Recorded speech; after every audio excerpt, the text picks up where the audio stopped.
Okay, so hi. I'm going to talk to you for a little bit about some ideas around the idea of repair as honeycomb from More Peace Comes, and I'll explain more about that as I go. I'll just get my slides up for you. Okay, here we go. Okay, so I have been stuck to a new book of poetry for a couple of years since its release in 2018. This is called Spells 21st Century Occult Poetry. Occult because it is framed as a book of spells, of words that can affect change or change things.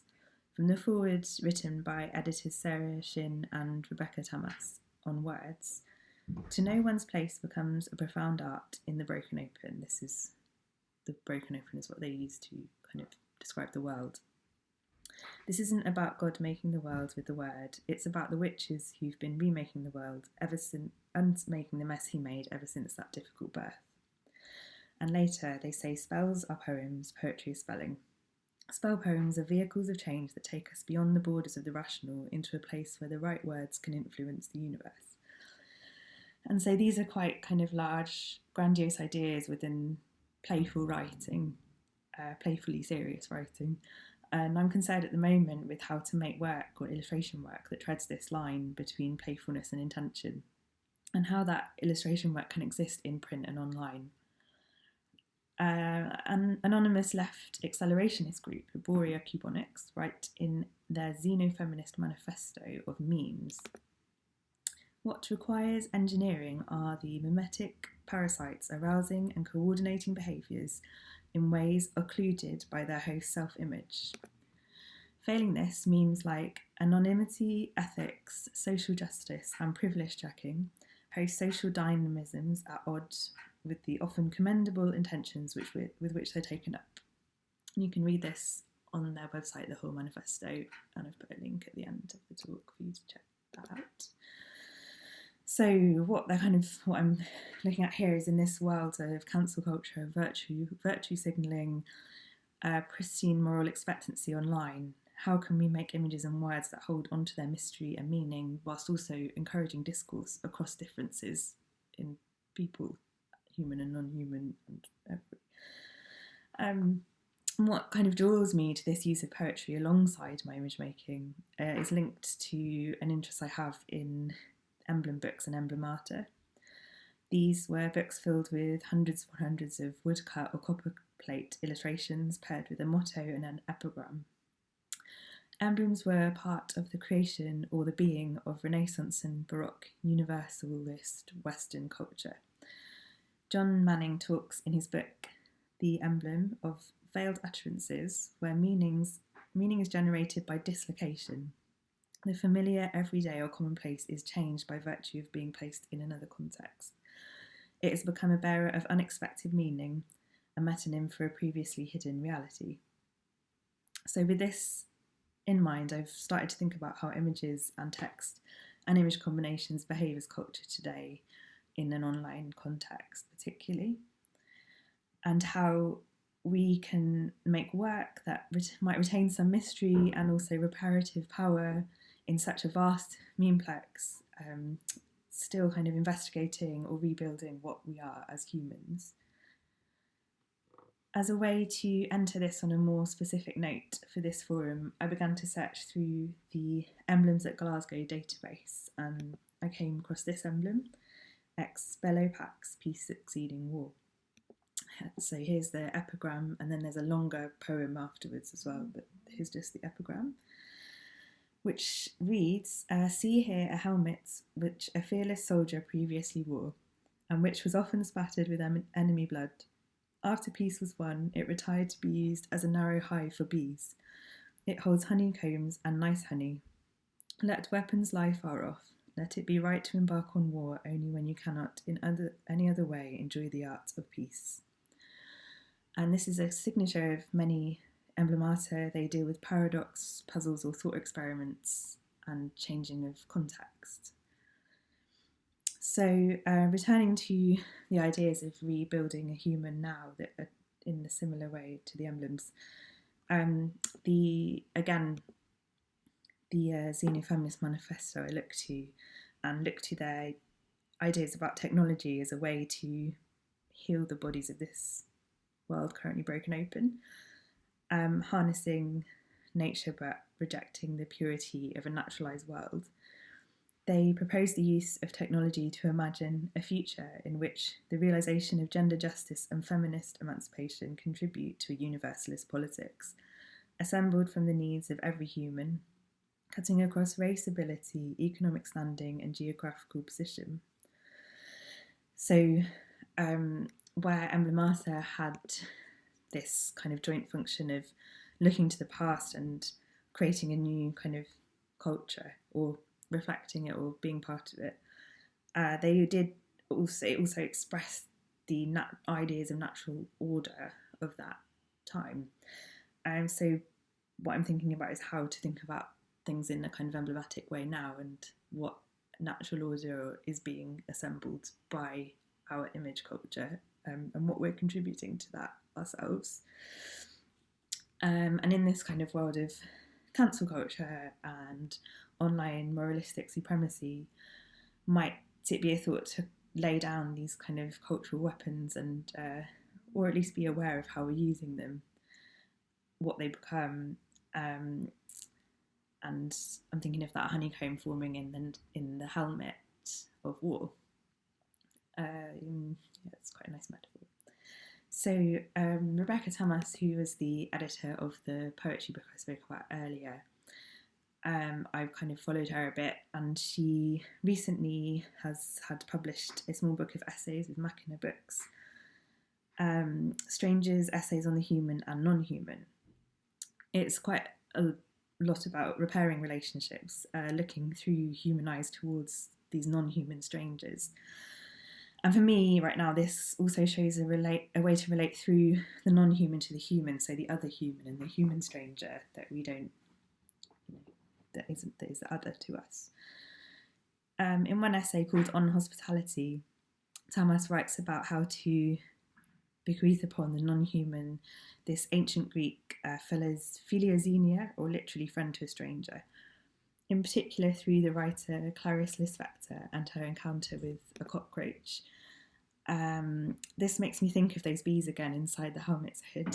Perhaps the idea of a bee is quite warm and honey and gentle, but it's also a crawling insect which stings, and how do we extend the kind of gracious hospitality to such a creature? Tamas quotes Lispector: "I am the cockroach, I am the leg, I am my hair. I am the section of brightest light on the wall plaster. I am every hellish piece of myself. Life is so pervasive in me that if they divide me in pieces like a lizard, the pieces will keep on shaking and writhing. Everything looks at everything, everything experiences the other. In this desert, things know things." And I think this text has been used in the speculative theory of Timothy Morton of ecological thinking and object-based ontology. It's kind of playing with subject and object. I think there's a danger of misunderstanding and imagining humans and objects, or a flattening of everything. But I think actually it's just about trying to look at the stranger and the other in a different way. Again, the Xenofeminist Manifesto, I'm going back to that one more time to just reiterate how they talk about the idea of nature. Anyone who's been deemed unnatural in the face of reigning biological norms, anyone who's experienced injustices wrought in the name of natural order, will realise that the glorification of nature has nothing to offer us. The queer and trans among us, the differently abled, as well as those who have suffered discrimination due to pregnancy or duties connected to child rearing. So this is linking back in again to that idea of how we can use online images and technology to kind of curdle ideas together. So here I'm thinking about the bee, the honey, the helmet, the blood, and this kind of biological mineral curdled hybrid image of how to think about everything. There's somewhere in here that I want to think again of the honeycomb and of loving the bee, of the sweetness that exists from their work and their building, and the sting that is necessary for the bee to exist. And importantly, how to love the human stranger so that honey might come into existence. And how we can help to understand difference and work through it. That is not to say, shall we love war or love anonymity? As the epigram suggests, let it be right to embark on war only when you cannot in any other way enjoy the art of peace. The core conundrum of this emblem still exists.